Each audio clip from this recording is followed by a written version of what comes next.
Assalamualaikum warahmatullahi wabarakatuh.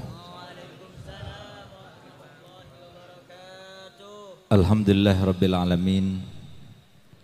Wassalatu wassalamu ala ashrafil anbiya'i wal mursalin Sayyidina wa habibina wa syafi'ina wa nuri qulubina Muhammad Habibi rabbil alamin wa imamil ghurril muhajjalin wa ala alihi wa sahbihi ajma'in. Subhanaka la ilma lana illa ma 'allamtana innaka antal alimul hakim. Rabbi shrah li sadri wa yassir li amri wahlul 'uqdatam min lisani yafqahu qawli, amma ba'du.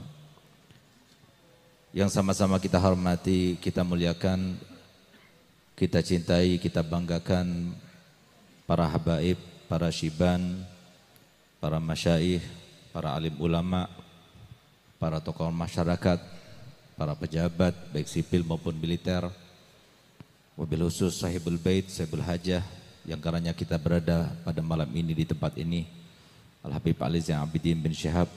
Semoga beliau dan istri beliau dan anak-anaknya diberkati oleh Allah Ta'ala, umurnya, harta bedanya dan semua yang terkait dengannya. Begitu pula yang mengamini doa ini, semoga Allah berikan panjang umur, sehat badan, dimudahkan segala urusan dan berkah semuanya. Dan kita semuanya diberikan modal yang banyak oleh Allah Ta'ala, modal untuk berjumpa dengannya kelak dan modal untuk berjumpa dengan kekasihnya kelak. Setelah cukup untuk berjumpa dengan keduanya, insya Allah kita meninggal semuanya dalam keadaan husnul khatimah. Amin, amin ya rabbal alamin. Saudara-saudara kami, kaum muslimin, kaum muslimat rahimakumullah. Alhamdulillah, tadi telah disampaikan oleh Habibana Ahmad Yunus Al-Muhdhar bahwasanya kita sudah hari ke-26. Berarti sudah banyak nasihat-nasihat insyaallah yang telah sampai kepada kita. Pujian-pujian terkait dengan Nabi. Hampir setiap hari kita mendengarkan, entah itu sejarah Nabi, entah itu sifatnya Nabi, entah itu perjalanan hidup Nabi, semuanya itu maksud dan tujuannya adalah untuk menumbuhkan rasa cinta dalam hati kita. Tapi ternyata ada sesuatu yang sangat genting yang harus kita pikirkan pada saat dan kesempatan yang masih Allah berikan untuk kita semuanya. Dan sebenarnya sesuatu yang saya sebutkan sangat genting itu benar-benar dianggap oleh mereka-mereka yang mengetahuinya benar-benar genting, dan semoga kita termasuk yang menganggapnya ini sesuatu yang sangat genting. Kenapa demikian? Karena memang sebagaimana Al-Habib Abdullah bin Abdul Haddad, begitu pula para salihin, begitu pula para aulia, begitu pula para ulama, begitu pula mereka-mereka yang tahu akan kegentingan apa yang saya sampaikan ini, bahwasanya sesuatu yang paling menggentingkan itu selain kita tahu dengan Nabi kita Muhammad SAW, bersyukur bahwasanya kita sebagai umatnya Nabi Muhammad SAW, dan bersyukur kita menjadi umatnya Nabi Muhammad kelak nanti di pada mahsyar kita mendapatkan syafaat beliau, adalah apakah benar kita nanti kelak ketika kita meninggal dunia dalam keadaan sebagai umatnya Nabi Muhammad, dan kelak nanti ketika kita di pada mahsyar kita termasuk yang berada di dalam apa yang disampaikan oleh Nabi kita Muhammad SAW, siapapun kita.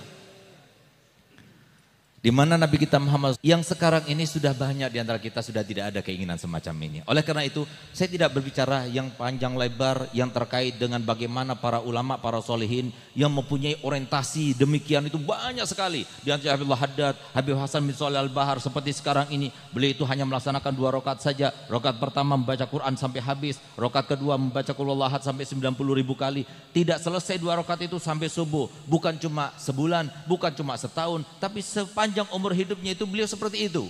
Kenapa beliau lakukan itu? Hanya unta sekarang ini mau melarang saja anak-anak kita sekarang ini susah sekali. Mau melarang anak kita seperti orang tua kita dulu melarang kita, susah sekali. Kenapa? Fitnahnya luar biasa.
Maksiatan. Kalau anak-anak kita melakukan maksiatan, kita tahu, kita juga ikut imbalan dosanya, kita menanggungnya juga.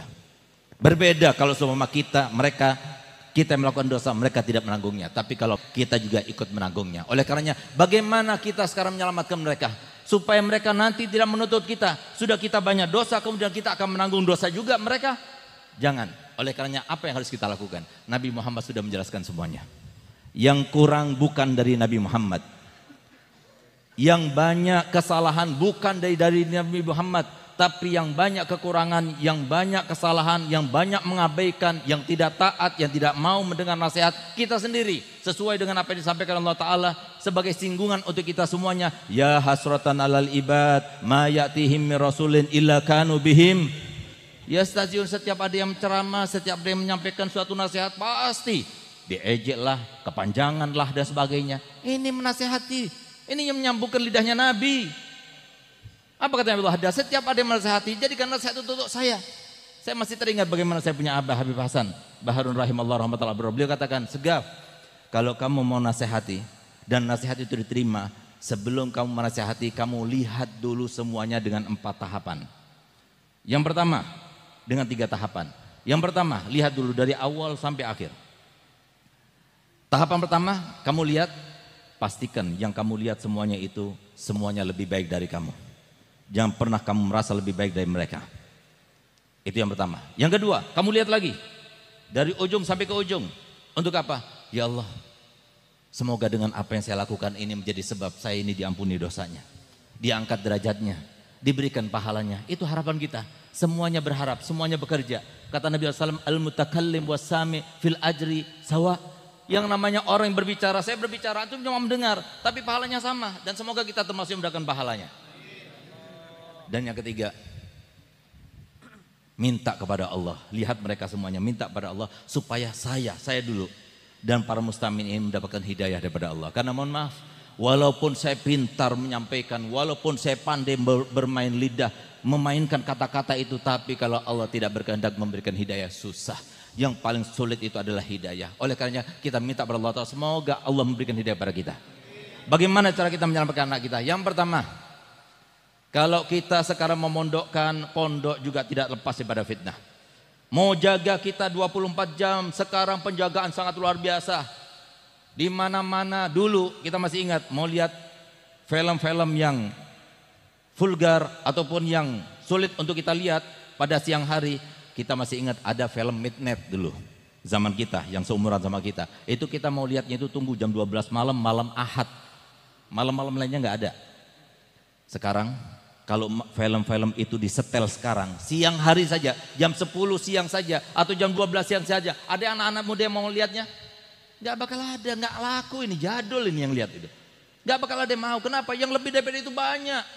Ini loh fitnah sekarang ini. Sehingga apa yang harus kita siapkan? Yang pertama yang harus kita siapkan, jagalah anak-anak kita sholat 5 waktunya.